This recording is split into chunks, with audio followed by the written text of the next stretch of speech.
Гениальны ли вы? Гениальны ли ваши дети? Сомневались ли вы в собственной гениальности?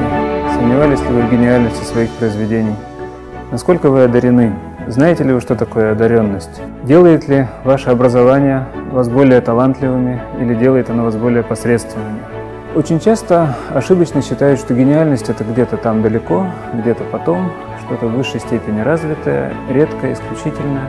Мы увидим, что гениальность – это очень близкая, повседневная, первичная. Гениальность присуща не только человеку, гениальность, как известно, присуща и богам, и духам, и растениям, и предметам. Гениальность присуща произведениям искусства. Гениальность не надо развивать, гениальность надо принимать.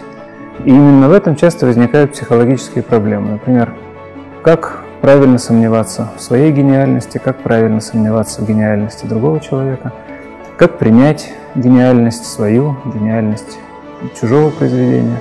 Вы когда-нибудь задумывались над тем, что в вашей обычной повседневности бесконечно много удивительного, гениального, а над тем, что посредственность помогает воплотить в жизни самые дерзновенные замыслы?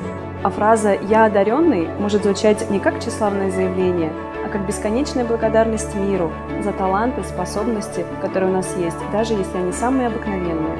Если мы проникнем в мастерскую художника, мы увидим, как гениальность, одаренность и посредственность воплощаются в его творчестве. Здесь непрестанная необходимость творить, инициатива – это гениальность.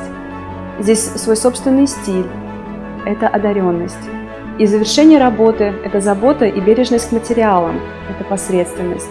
Мы приглашаем вас в наше путешествие, во время которого вы увидите, как на палитре серой повседневности появляются яркие краски.